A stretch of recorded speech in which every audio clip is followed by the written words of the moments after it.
You're listening to Music Tectonics.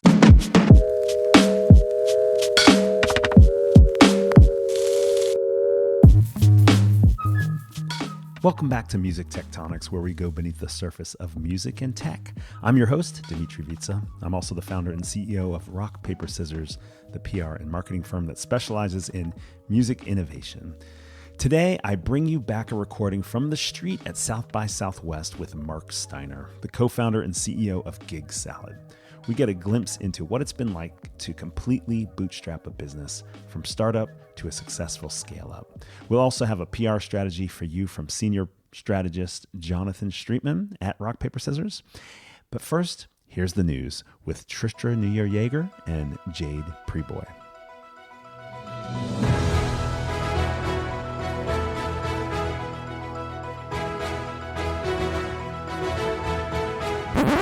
Rock, paper, scanner.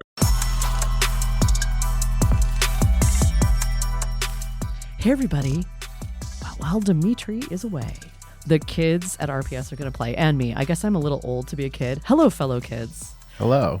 You are sitting on your chair backwards right now with a backwards hat. That's right. Everything's backwards. Very convincing. I'm holding my skateboard, which I can't actually. I actually don't know how to skate, but don't tell the kids, okay? I won't. I'm here with Jade Preboy, who is our new business magician, and he and I are going to do a quick roundup of some interesting news that's come across our scanner lately. By the way, if you're interested in getting a regular dose of news, you can sign up for the RPS scanner. And yeah, we'll give you some more info on how to do that in the show notes. But first, Jade, why don't you say hi to the people? Hello. Great to be here. Thanks, Tristra. And I love having Jade on these little news roundups because he has a very different perspective from all of us. Jade, you think really broadly. You have a background in tech, in entrepreneurship, in coffee, but I don't think we're going to talk about really, really good coffee today, and in sports and sports tech and all sorts of other realms that RPS is adjacent to, but increasingly touching on. So I'm really excited to hear what you have been reading lately.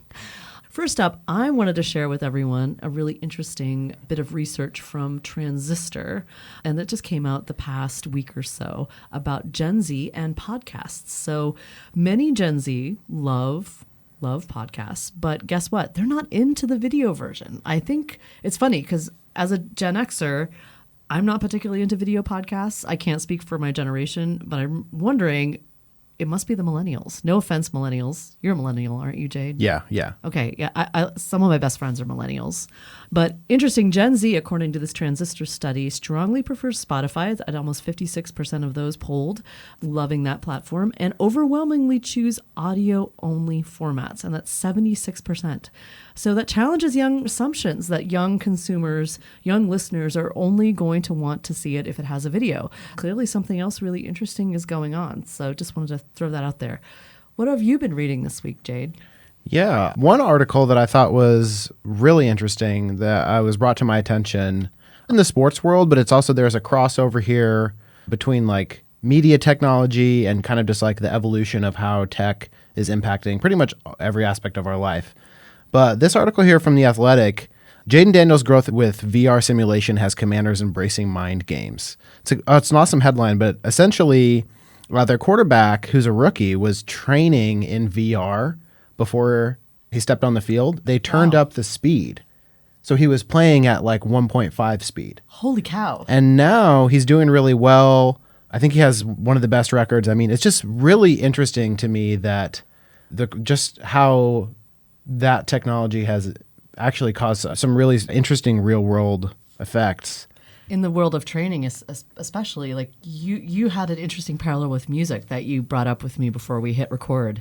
Yeah, absolutely. I think the VR space is super interesting. I mean, if you say you want to learn piano and you have a Quest app and you could use Piano Vision and get an AR piano like right in front of you and start practicing and learning how to play music. I've always wanted to make beats in VR and play instruments that don't exist in the real world. Yeah, of course. I maybe want, something that you'd see out of Lord of the Rings. I want to strum some type of celestial harp thing. Of course, yeah. I mean, who doesn't? Yeah, exactly. And it's interesting how VR. I mean, and you can do it at 1.5 speed and be the best celestial strummer on the face of the earth. Yeah.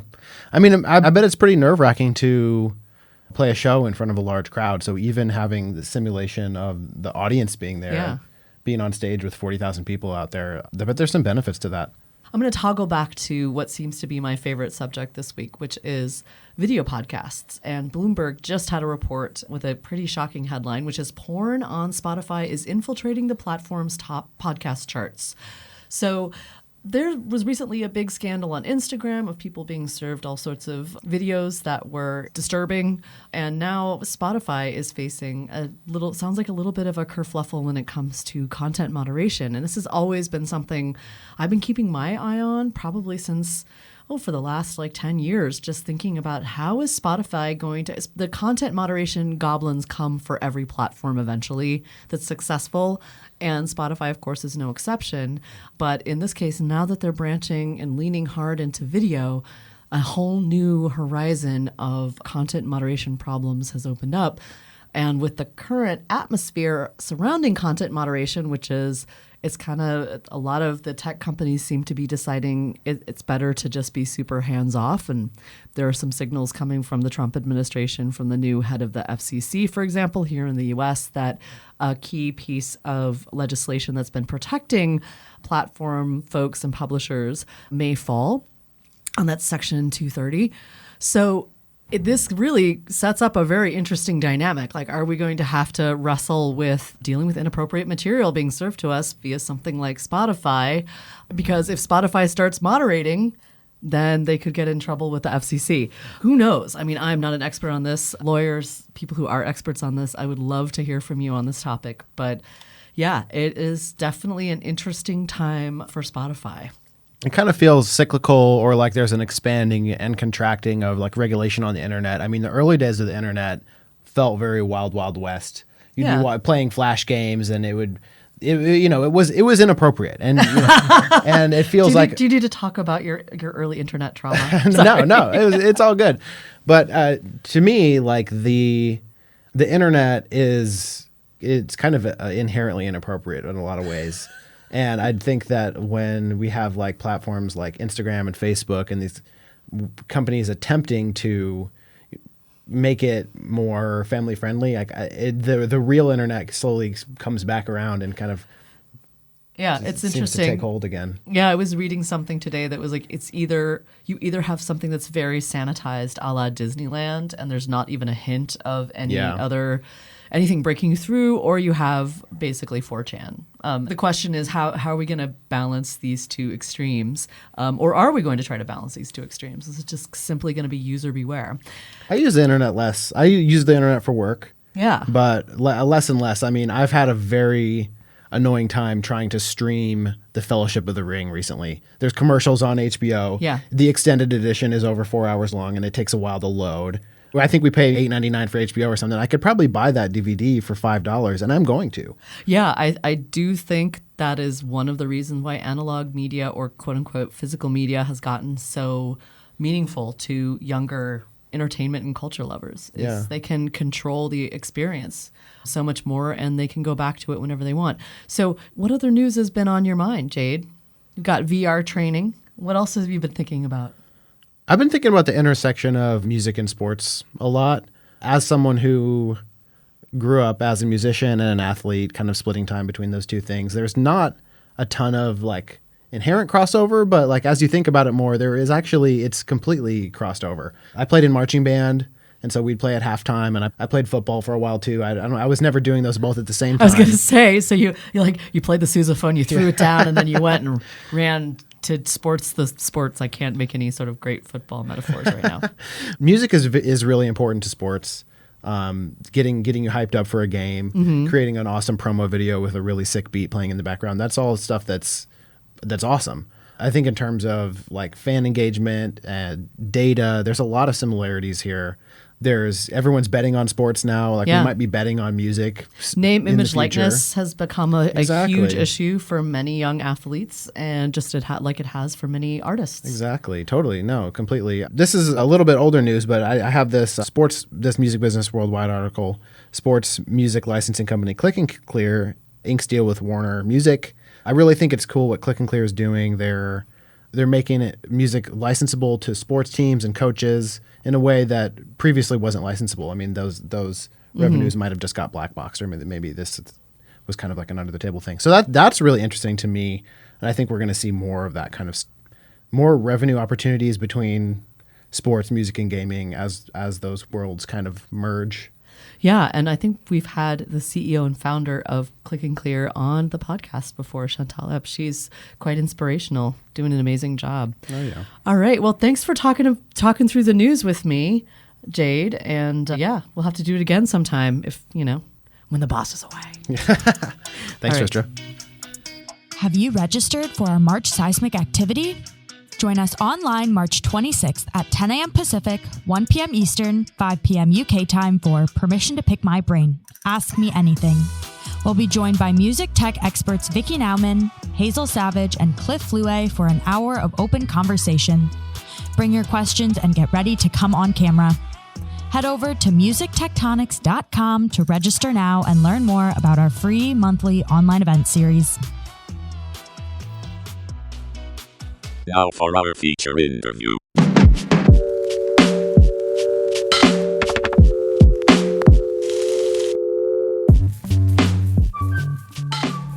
So I'm here at South by Southwest, literally on the street, and I've got Mark Steiner, who's the founder and CEO of GigSalad, with us to do a How to Scale Up episode. GigSalad is an awesome platform that's had some great success, and he's ready and willing to help tell some of his story to help other startups get further along. Hey, Mark, how you doing? Hey, Dmitri.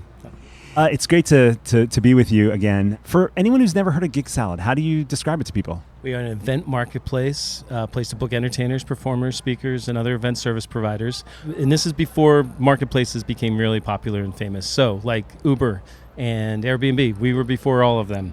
That's quite the claim, right?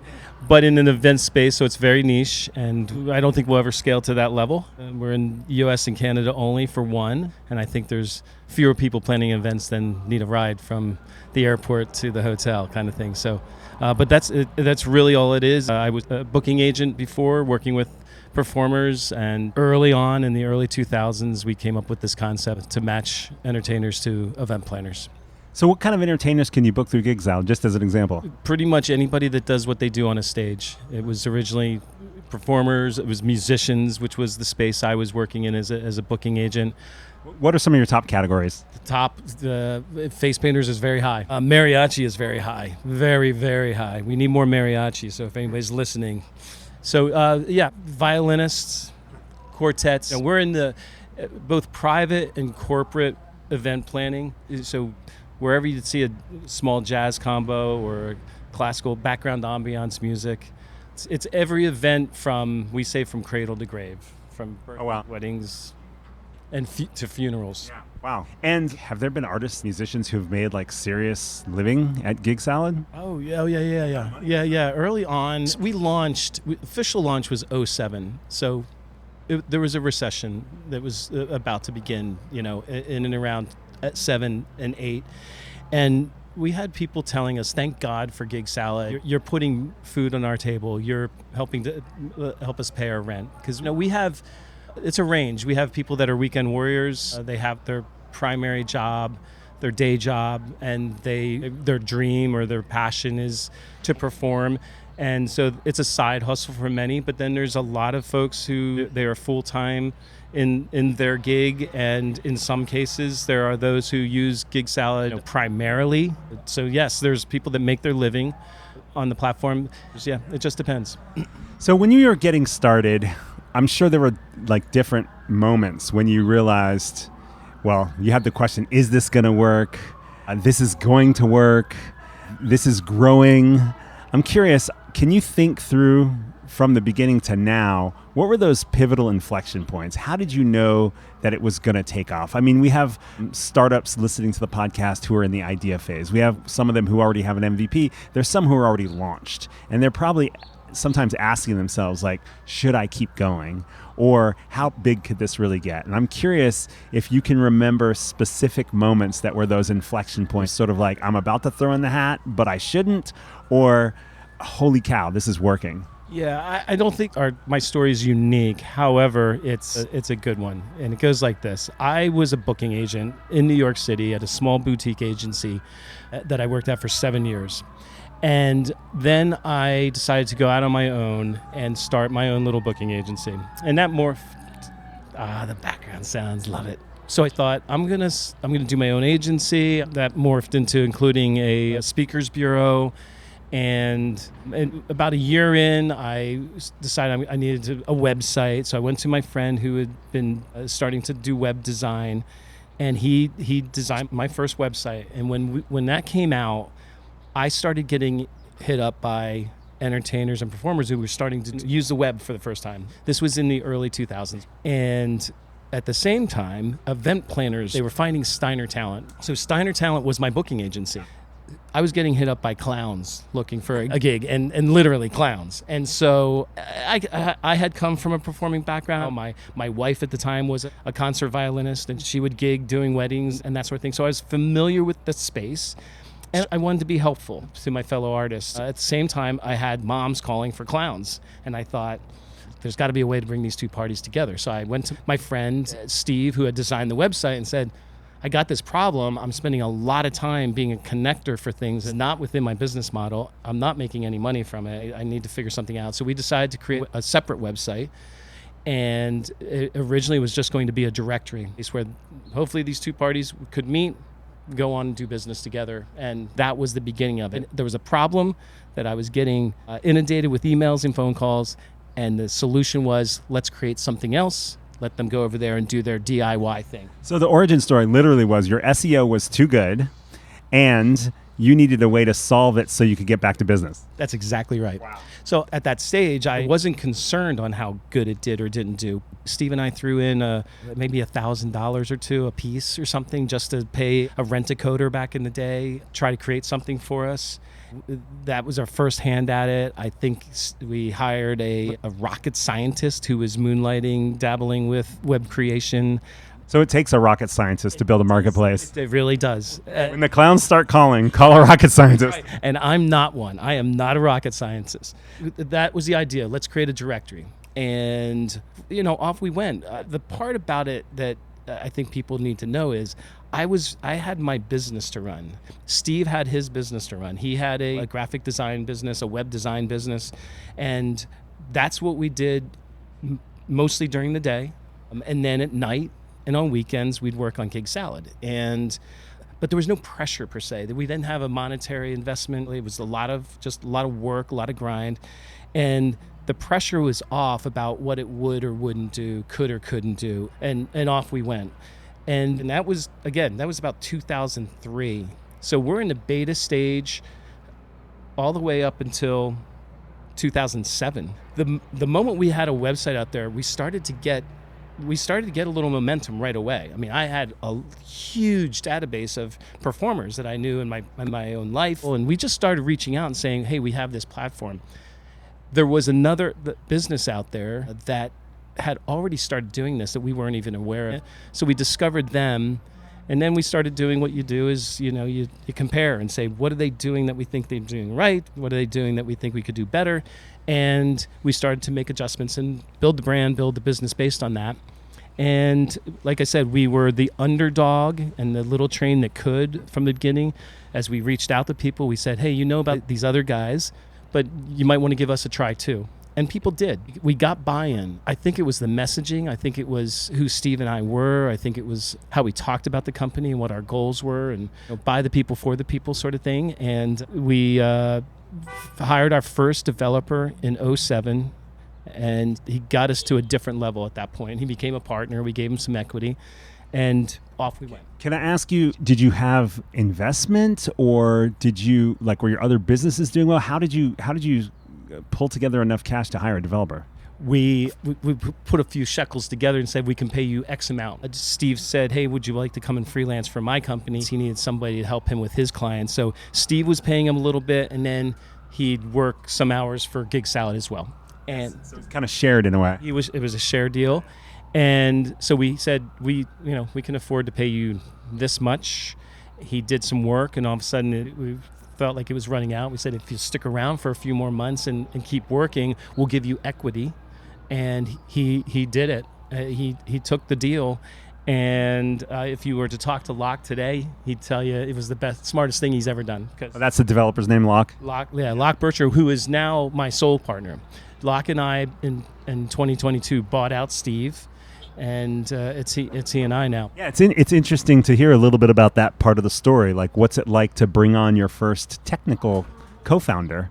And how do you put together the funds? Because that's not, if you don't get investment, it's not an obvious path necessarily. And then obviously something else happened because you guys bought out the original co-founder as well. What other inflection points were there between the time that Locke started professionalizing the actual technical aspects of the marketplace, the website, and what you just jumped to? Yeah, well, so we're the classic bootstrap.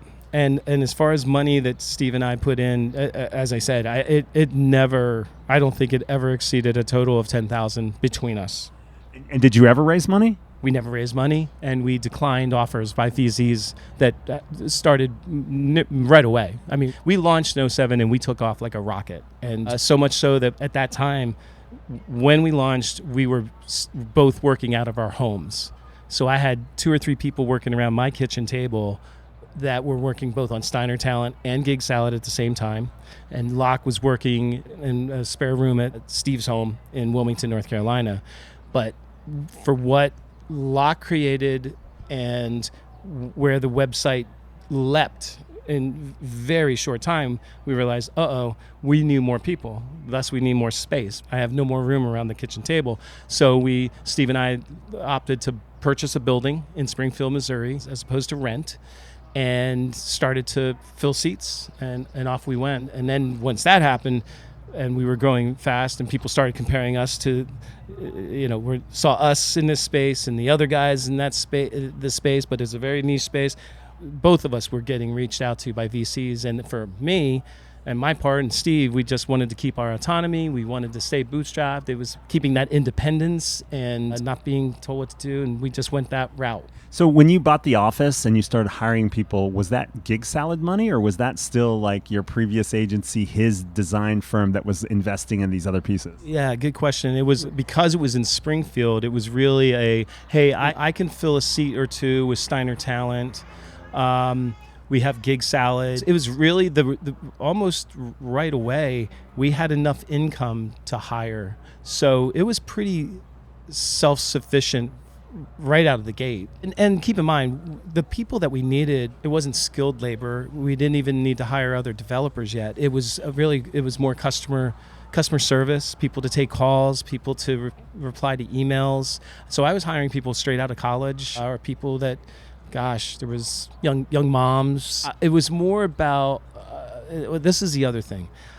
I always wanted to be an entrepreneur because I wanted to create my space. I wanted to create my culture. So I often hired based on personality, work ethic, just, did you have a good attitude? Do you seem to be happy? Let's come work together. Help us make this grow, and you will grow with us. Come with us on the ground level, and let's see what we can do. And a lot of people were interested in that idea, and they came along. I think in part they saw the vision. It was a kind of fun. It's a sexy industry to be in and around entertainers and events and that sort of thing, as opposed to the less sexy jobs. I don't want to call anybody out. So it was little in Springfield, Missouri. It's not the entertainment capital of anywhere. So if you wanted to get a taste of that industry, we were one of the few places to do it. And there was the Missouri State University had an entertainment management program, so I could get people from that, interns from there and young graduates from there. So yeah. What are some of the things that you've attributed to GigSalad's success in terms of growth? And I know you're a two-sided marketplace, so you've got the entertainers on one hand and you've got the event planners on the other. What's helped you grow on both sides? So we started, I'm coming from a booking agency background, and I'm still running my booking agency while I'm doing GigSalad. The thing that I wanted to distinguish from the get-go is that we are not an agency. So as I had performers that were contacting me, they were doing searches, trying to find representation, trying to find extra gigs, wanting to see if they could be listed on my roster, that sort of thing. They were looking for opportunities. And so I wanted to give them that opportunity. And I was basically saying, I have this place that I'm going to create that will empower you to do what you do. You don't need an agent, not for what you're doing. Like in your hometown or your county or your region, you just need to you need to get into searches. Like this whole new concept of you need to be on the web and you need to be coming up at the top of those searches. That's what I'm going to do for you. I have a platform. I can prove to you, just the way you found me on Steiner Talent, I'm going to create another website, and that'll be found. And once it's found, the buyers and the event planners are going to be in direct contact with you. It's up to you to go book it. You pay me to be listed on the site, and you go and broker it, and you don't pay me anything on the back end, because that would be, to me at the time, I was thinking that's double dipping. Like a talent agency doesn't charge talent to be listed on their roster. They don't pay to be represented. They get paid when they get a gig, and they'll take their 10%. So there was some conflict in there. And then the other guys, that's the way they did it. You had to pay to be listed on the platform, and then you had to pay that whatever bookings happened, they got a little piece of that too. And I had a problem with that. And so we went from being a paid platform only. You paid to be on GigSalad, and then the gigs were free. Two things happened later. We decided to go to a freemium business model. So similar to LinkedIn, you could pay the paid level, and you got more bells and whistles and on. Or you can do the free option. But we simultaneously added a booking platform. So paid members have a choice. They can use that booking platform if they want, but I'm not concerned because you've already paid me something. So the leads that come, they're yours to have. However, we encourage you to use the booking platform, and in which case we should get a piece of that. But your choice. The free folks, you need to use that. We need to get some revenue from this. We're bringing you leads. So we were able to scale because we had some income, and then we figured out ways of other revenue streams, and it worked out. So Mark, you're kind of talking about product market fit. We've had a lot of interviews on the podcast for the How to Startup series, and Vicky Nauman was here and talked a lot about product market fit. I integrated a lot of that content into the session that I did yesterday here at South by Southwest as well in our How to Startup session. But is that how you talk about it? Do you call it product market fit? How do you know when you're trying to figure out what the right need is out there among your users and your customers and things? Here's the story about me. I didn't go to college.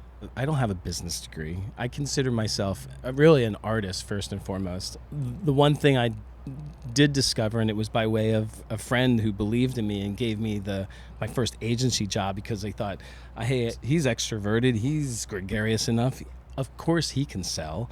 And it turned out it was true. I was a really great booking agent. I enjoyed it. It fed into my ADHD mind, which I didn't even know I had then, but I was just playing with volume. I would make lots of phone calls, and I would build, and I would grow. So the point is, I personally was scrappy. I'm just a Jersey boy that knows how to hustle. Truly, that's all I've got. I didn't even consider myself very smart. I just thought, I know how to hustle, and I'm a dreamer, and I always believed in myself in that way.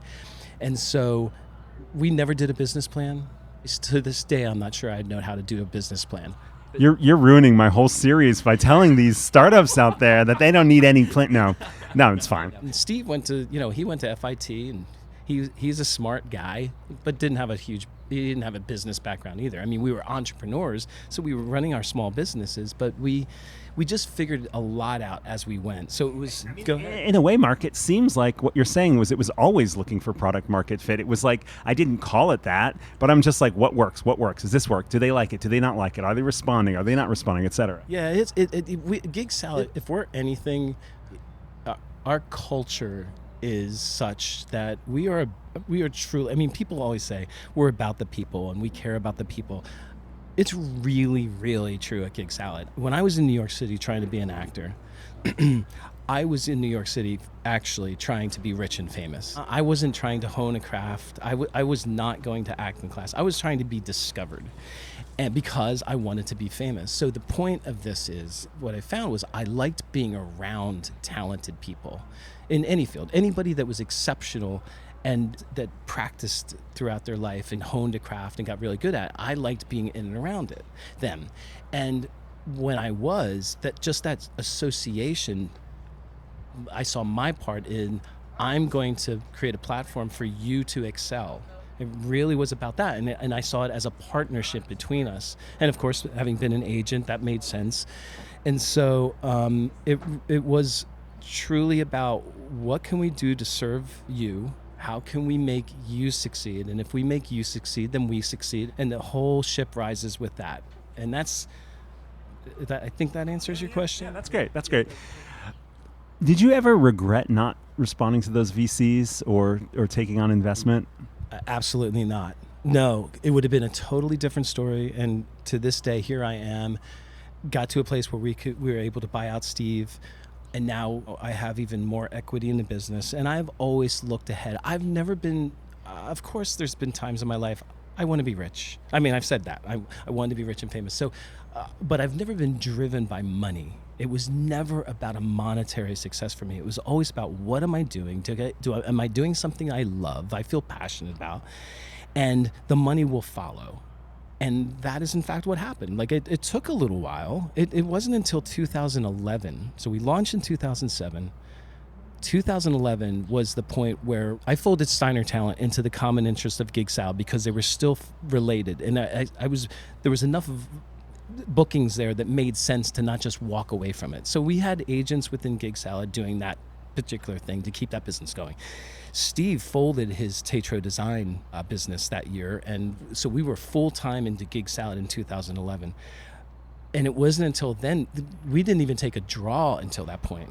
Everything we made from the point that we started conceptualizing it until 2011, every penny went back into the company, into hiring, went into growth.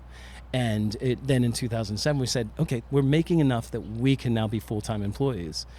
But it took a couple years until I was making, any significant income, like truly. And then, of course, a few years later, it was like, okay, I'm finally starting to reap the benefits from this. But it was very worth it, because if I had given up equity, not only would that, I believe it might have scaled quicker and all of that, and who knows what the outcome could have been. But I have a lifestyle position. I just couldn't be happier. And I've went through stages of potential burnout or wanting to sell just because I wanted to go do something else. And now in the past couple of years, I am back. I am all back in. I'm fully engaged. I'm being the best CEO I can be.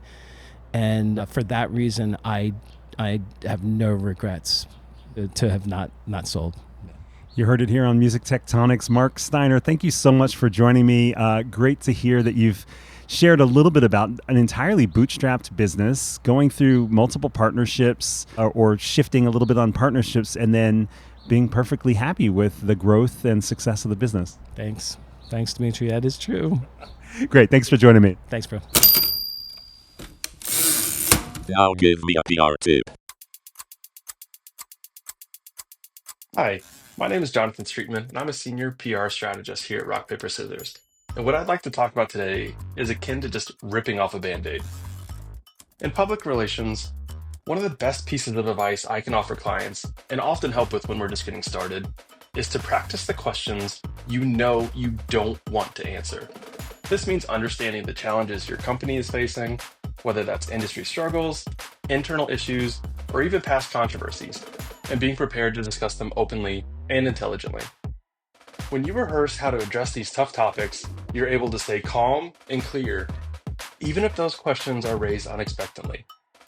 The alternative is being flustered and providing flustered responses that involve guessing or dodging, both of which are obvious to anyone paying attention and definitely not advisable when you're on the record and just want to get the interview back on track. Here's my favorite piece of advice to help with this. That sounds simple, but I think is really powerful and keeps you from guessing. When you're finished providing your answer, you are actually allowed to just stop talking.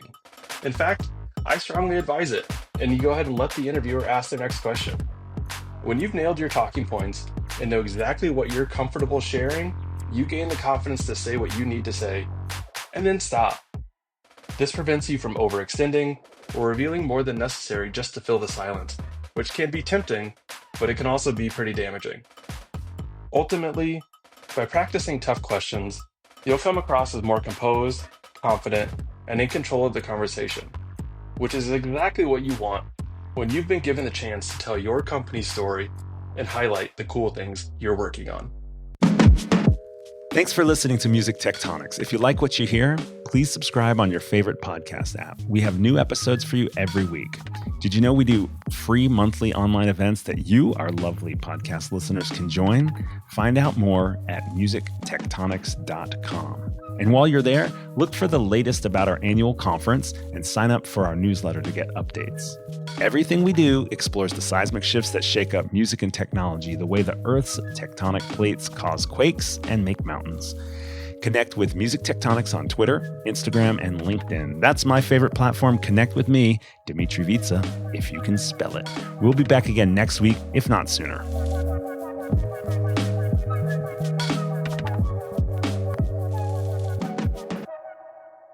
You're listening to Music Tectonics.